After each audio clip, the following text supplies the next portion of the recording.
welcome to Skipton Baptist Church Online. We're on week 3 of our short series looking at the story of Ruth.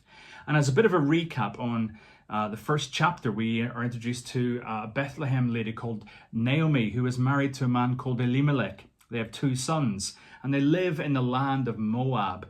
And these 2 sons are married to Moabite women, Orpah and Ruth. And sadly, Elimelech, the father, and the 2 sons, Kilian and Mahlon, die, leaving Naomi, Orpah, and Ruth pretty much destitute. So when Naomi hears that conditions are better back home in Bethlehem, she decides to move back. Ruth stays with her, Orpah remains.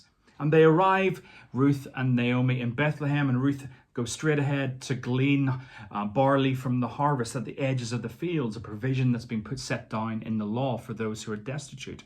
And by chance, it happens to be the field of a man called Boaz, who's a relative of Naomi's. And when Naomi hears this, she's overjoyed because she detects, maybe for the first time, God's hand in proceedings. And this hasn't been the case for such a long time. And so we come to chapter 3, what we're looking at today. And Ruth, who's been continuing to glean in the harvest under the direction of Naomi, is sent to Boaz at nighttime, whenever he's asleep. And she presents herself to him, essentially asking him to be what's known as a kinsman redeemer. And whilst he wants to agree, there is one that is in the way. There is another person who's closer. And so, like any good romantic drama, before the 2 main characters can be joined together, there's some dreadful obstacle to overcome. It's almost like something like a modern day or a Jane Austen type movie. Before we get into it, I want to ask you a bit of a riddle. What do you get when you cross a cow with a trampoline? A milkshake? Or a dinosaur with a pig? Jurassic Pork? Or a snake with a builder? A boa constructor? Or Cilla Black with Moses? You get Ruth chapter 3. Now, what am I on about? Well, we're going to look at this in a couple of different sections. The first part, focusing on Naomi, is the blind date plan. Naomi is like a mixture of Cilla Black from Blind Date coming together with the law of Moses. And in Ruth chapter 3, 1-5, we can't be sure how long it's been between the events of chapter 2 and chapter 3. But what we see is Naomi coming to the realization that she needs to arrange for Ruth to have a home and security, to literally, as it says, find rest. Because at this moment, Ruth has not got a safe and secure future. They're both economic migrants, to use modern terminology, relying on the charity that's outlined in the law to look after the poor and the foreigner. And whilst Naomi is there at Bethlehem, she has a reason for being there. She's a native. She has family connection. Ruth is a foreigner. She's a Gentile. She's a Moabitess. And Moab were historic enemies of Israel. And she's only there essentially on Naomi's coattails. So what happens when Naomi dies? Ruth has been faithful to Naomi to her own detriment, laying aside her own possibilities for a happy ever after. And now Naomi is saying she has to do something to provide for Ruth. And the context is that here and then, in this situation, there was a level of security only in marriage for women. There was no social security or other means of kind of formal means of support from society. For a woman in Ruth's situation, a childless, foreign, poor widow, her future story would probably end up with abuse, death, or a life of desperately seeking money, finance, support, possibly ending up in prostitution. So Naomi takes upon herself the responsibility of arranging a marriage for Ruth. And for Ruth, yes, Naomi may benefit from whatever she gets set up for Ruth. Arranged marriages were very much the norm in the ancient Near East then. And it still is in many communities in the world. Now, we mustn't sneer at this, because there's a danger in our modern culture that we look at ancient cultures, even maybe foreign ones, with an air of evolved arrogance. Note, our modern way of doing things is different. So we might look at the context of Ruth and Naomi and the arranging of marriages, and we might think it's quite antiquated, a bit out of date, but we need to be careful not to land in a place of arrogance, because we need to think about our modern way. And our modern way of doing romance and marriage is only a very recent establishment. comparatively speaking. And there's no guarantee of success on our version either. Just look at the current marriage rates, divorce rates, accounts of domestic abuse, and levels of unfaithfulness. We can't say our way is completely perfect. Now, I'm not advocating for a return to formal arranged marriages, just that we don't sit in a kind of arrogant judgment of what we might perceive as a more primitive cultural practice, especially taking into account that this is the situation they find themselves in. And primitive as it may be, and yes, there are absolutely difficulties with the practice as it's outlined here, remember that in 500 years' time, others may judge us as being primitive or wrong. What we are to see is that almost regardless of the unfamiliar cultural matrix, that God works within them then and in our contemporary context, broken and weird as they may seem to us or to others. And whilst we may see that the law and the Torah is being quoted here, we may do with remembering that it doesn't necessarily mean it was being followed. The historic context Ruth's book opens up with, actually, this all happens in the days when the judges ruled, the time of the judges. And we just need to look at Book of Judges to find out in a couple of references what those days were like. And says in Judges 17 and Judges 21, in those days, Israel had no king, and everyone did as they saw fit. They made it up as they went along. It was a chaotic time for Israel. But in spite of this, there is still provision made for those who are in Naomi and Ruth's situation. And it's something we need to understand, to grasp, before we go any further in Ruth's story, is this provision that is made for the widows and those who have been left out and are destitute. We heard that Naomi has identified Boaz as one of our kinsman redeemers. So we need to grasp what that means. The Hebrew word is goel. Now, I'm not saying this is some kind of chant at the World Cup, but a goel was a kinsman redeemer, a family redeemer. And we also need to deal with a thing called levirate marriage. Boaz was one of a potential number of kinsman redeemers, goels. And the role of the redeemer, or the goel, was set in the Gospels. Sorry, it wasn't set in the Gospels, in the Torah, and it was all about preserving the family line. And a goel, a redeemer in the family, had responsibility, amongst other things, to avenge the murder of a relative. That's in Numbers 35. To marry the childless widow of a deceased brother or relative, Deuteronomy 25. And buy back any land that had been sold in order to clear debt, thus bringing it back in the family fold. They were also responsible for buying out a family member if they were found in slavery, and they were also to look after those who were part of the extended family if they found themselves destitute. Now, thinking of this being a primitive culture, that's still an amazing societal safety net, even back then. But it's difficult to know whether these responsibilities were actually followed. Remember, what we see as a society where it says in the Old Testament that the law was there, but many people didn't follow it. So with regard to marriage, the goel could enter into what was known as a levirate marriage, marrying the childless widow of a brother or relative, and then providing offspring who would not actually be their child officially. Any son would continue the name and the line of the husband who had died, and the child would be heir to that dead husband's land and estates and belongings. It was almost like a form of male surrogacy. And Boaz is one of those in Bethlehem and Elimelech's family who were goels, that kinsman redeemer.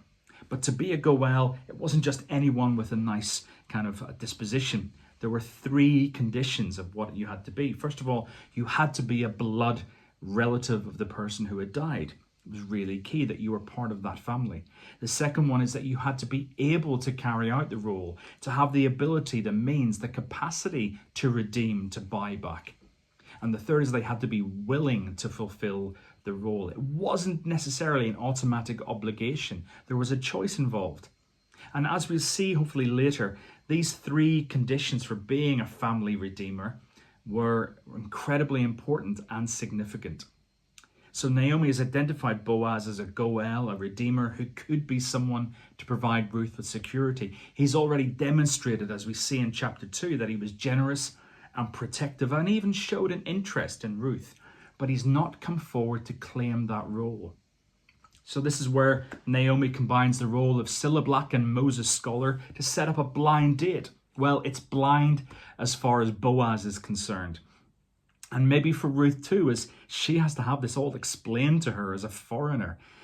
Boaz is on duty this one night at harvest time. And Naomi tells Ruth what to do. She tells her, get ready, wash yourself, perfume yourself, and get dressed.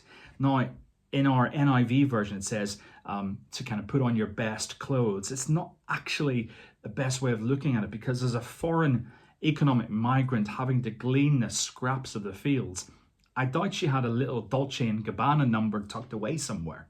Some writers suggest that this wording captures two things. Firstly, that she was wearing a large shawl or mantle which would provide cover and hiddenness when she's secreting herself towards where Boaz was.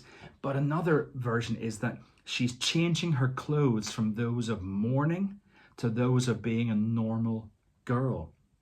Because the whole purpose of this scheme, this plan of Naomi's, is for Ruth to communicate to Boaz that she is willing to be married, to open up the possibility that the mourning period is over and that she is coming to him to fulfill that role. So Naomi tells her to watch where Boaz is when he threshes the barley at the threshing floor. This was done in the evening on the outside, and Boaz, being the working farmer that he was, it was his turn to do this. And when finished, to stay with the barley and to move it in the morning. He would eat and drink and then fall asleep on the barley and provide some protection for it. Now, she says, look where he lies and go to him. And when you go to him, uncover his feet and lie there, and Boaz will take it from there. And this is really risky for Ruth. She's vulnerable to attack from others in the middle of the night, or even from Boaz himself. Naomi and Ruth, of course, are placing massive trust in Boaz not to take advantage of this situation. And in verse 5 and 6 it says, Ruth did it. What an amazing trust Ruth had in Naomi. All that you say, I will do. I'll do whatever you tell me. Now, this could be all very weird to her, as alien as it sounds to us today even. And it's a reflection of Ruth's character that she trusts Naomi so much. And by extension, the trust that Boaz has shown up till now in his generosity and protection and provision. So we come to Ruth 3, 7-9 as we look at what Ruth does. And this is the proposal. Ruth does all that Naomi asks her to, strange as it is. And this all pretty much amounts to a marriage proposal. Now, there are lots of different ways that marriages can come about, especially in the Bible.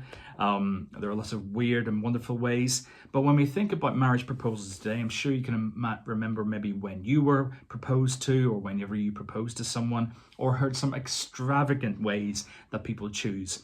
One tradition is that on February the 29th, on a leap year, that's whenever a woman can propose to a man. It's called Bachelor's Day. And it's rooted in 5th century Irish folklore, which said that St. Bridget of Kildare reportedly complained to St. Patrick about women having to wait long for suitors to propose. And so in response, Patrick says he gave the right for women to pop the question exclusively on this one leap day. Now, of course, things have changed dramatically, but there is that kind of tradition about the woman proposing to the man, which is different to how it normally would be. And similarly, in this situation, this is what Ruth is doing to Boaz. It would have been Boaz's responsibility to make the first move, but Naomi is telling Ruth to do so.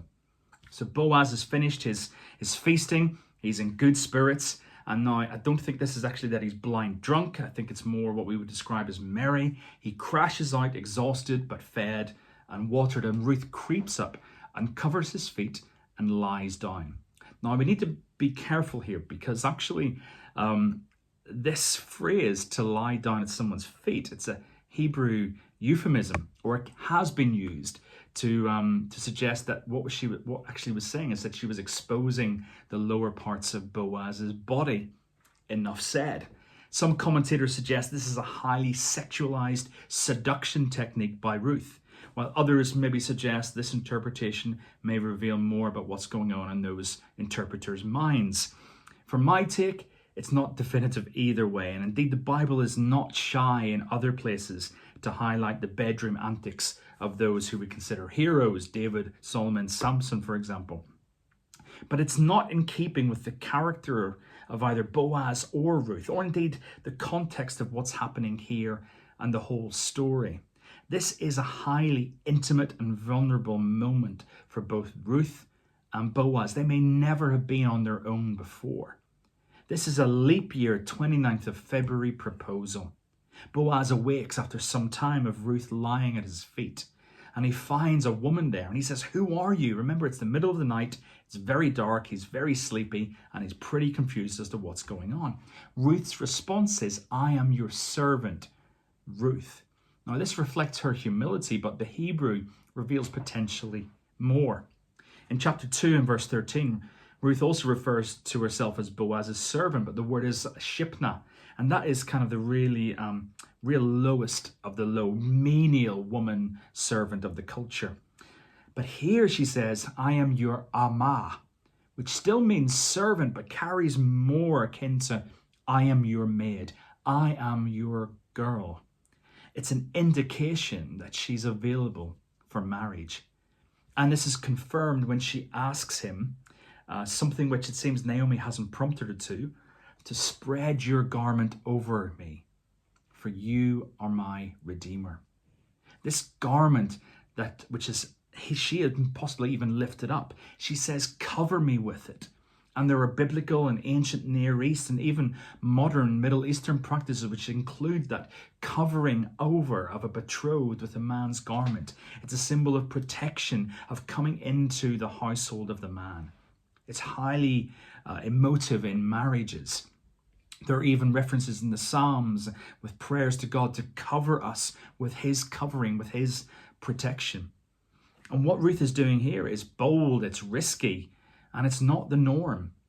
A widow could only usually challenge or request a kinsman redeemer to be her levirate husband if he'd reneged on his duty, and it was likely a bit of a shaming thing. Here it's not shaming, it's vulnerable, it's intimate, it's private, and it's sincere.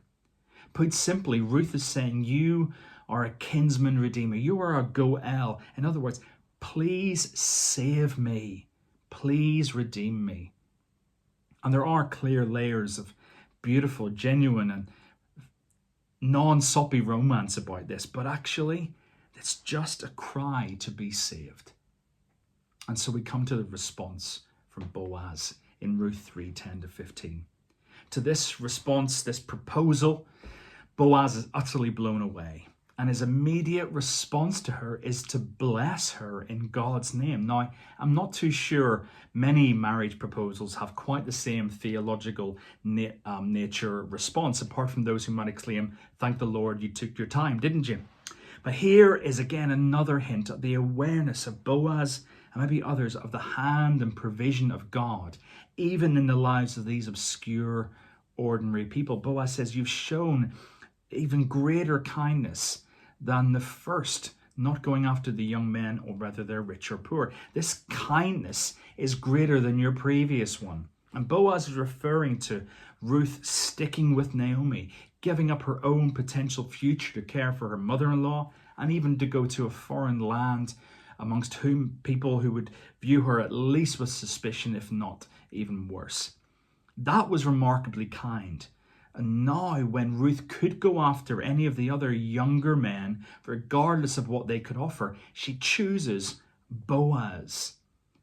Now, she is prepared to give up her own happiness, desires for Naomi's future, for her own security.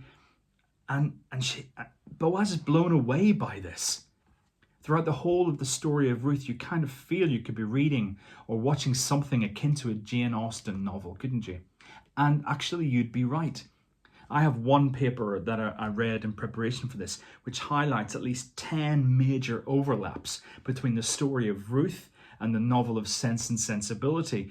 With anyone who knows the book will see in Boaz a reflection of the character of Colonel Brandon, an older, single, and honourable man who looks after Marianne and her family in the time of potential destitution. Now, this will not have been by accident. Jane Austen's father was actually a C of E vicar. But we could get carried away at the sweeping romance of the story as the orchestra swells with its heart-rending theme.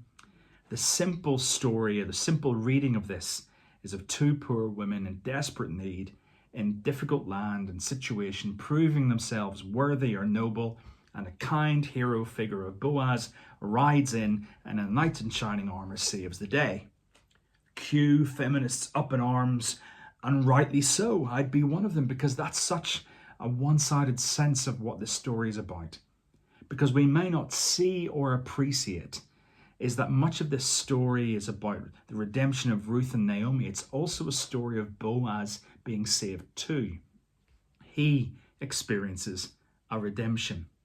Think about this. Boaz is clearly an older man that's indicated in our chapter today. He's apparently unmarried. It's an argument from silence, but we're pretty certain it would have been mentioned. Perhaps it's by choice, by circumstance. Maybe he's a bachelor or a widower, which would certainly explain his compassion towards others who had lost a spouse. There is also no mention up to this point or in chapter 4 of any children belonging to him. So he's unmarried and he's also childless. And therefore he is surprised to be proposed to by Ruth. Now there is clear evidence that in the story Boaz has shown immense kindness and special attention to Ruth. And the romantics among us might point this to being a sign that he was already in love with her. But he hasn't made the first move. He hasn't put himself forward as her kinsman redeemer and asked to fulfill the levirate marriage role.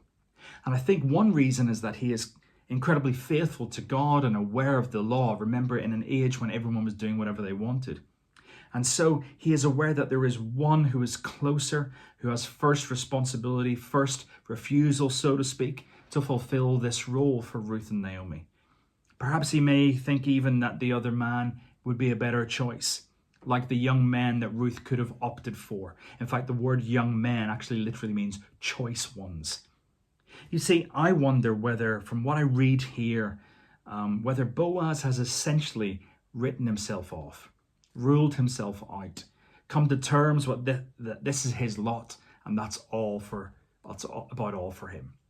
He's perhaps ruled himself out of the marriage market, having an heir, having a family legacy, which is really important in Israel, counted himself out as having a place within the ongoing story of the Lord and his people. There's a great scene at the end of the movie Pretty Woman, continuing our romance theme. And at the end, the protagonist, Richard Gere, comes to his love, Julia Roberts, and he climbs the fire escape of her apartment, and he asks her as the music swells, "And in your fairy tale, what happens after the hero climbs up to the tower and he rescues her?" And Julia replies, "She rescues him right back." I think there's something of that here, where Boaz may well have ruled himself out. God, who is providentially behind all of this, rules him back in.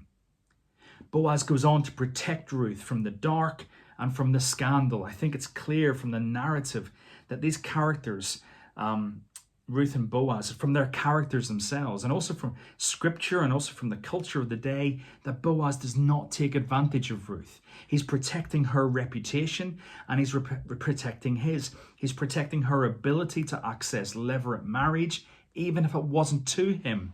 Because if there was a hint of a scandal, she would have been shunned by any of the other kinsman redeemers. And if Boaz had been involved, he would not have been allowed to fulfill that role either.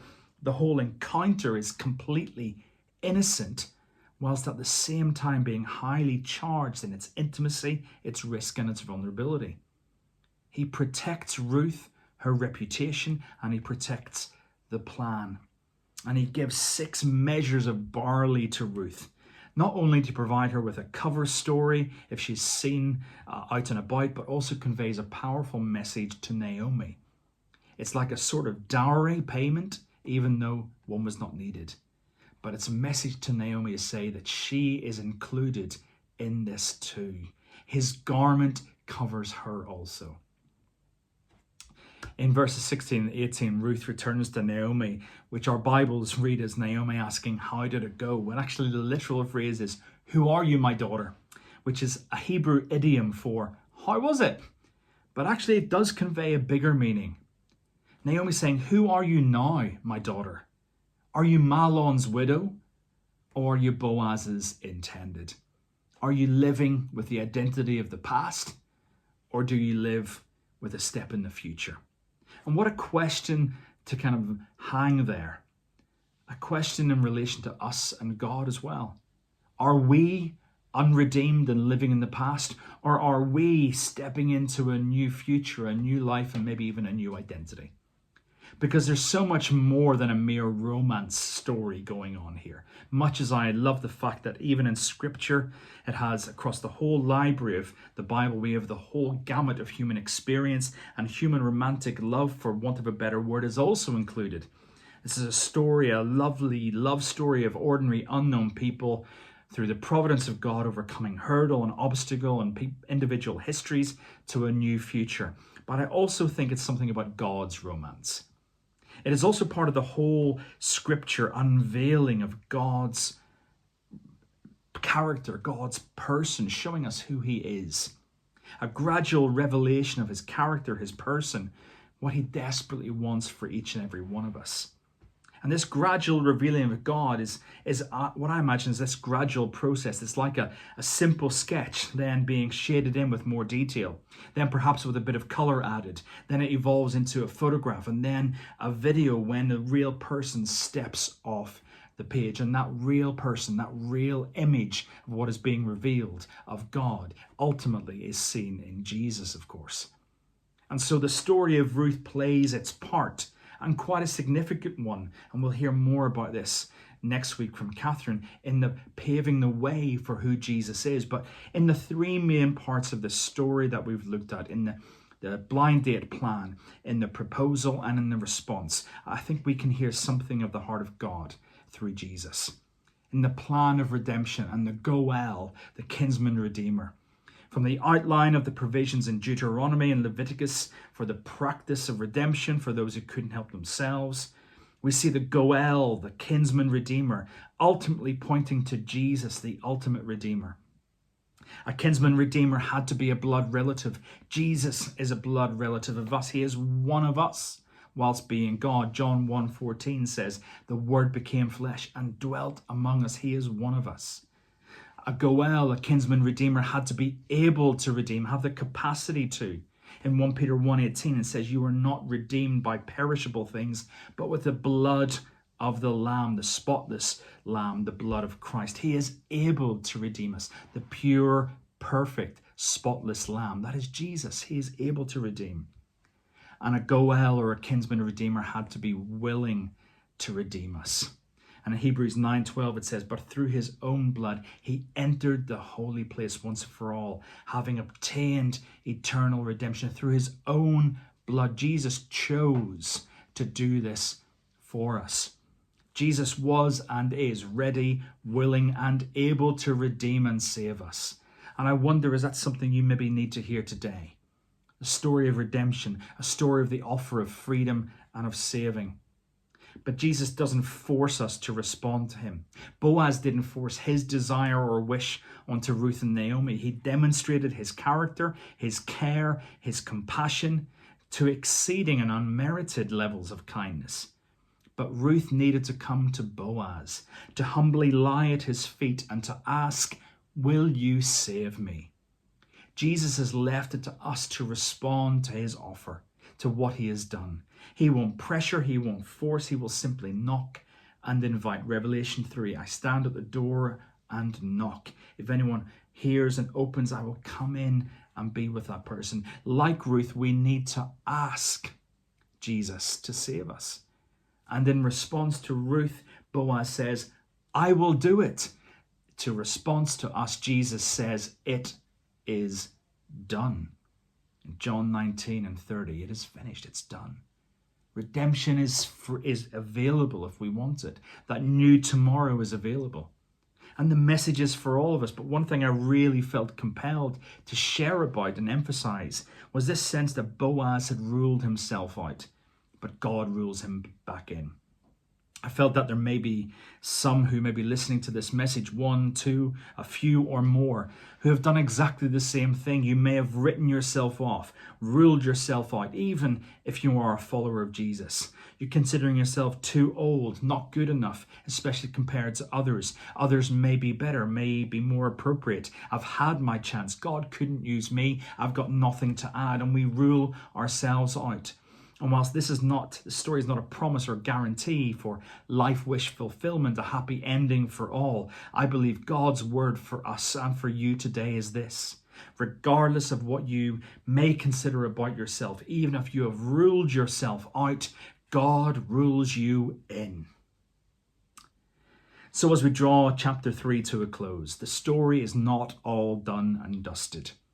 As Ruth and Naomi at this end of this chapter have to wait, so do we, because chapter 4 needs to happen. And we'll leave that in the very capable hands of Catherine next week as we continue in this unfolding story of Naomi, Boaz, and Ruth as part of the ongoing story of God's true romance to us as we walk in the fields of his grace.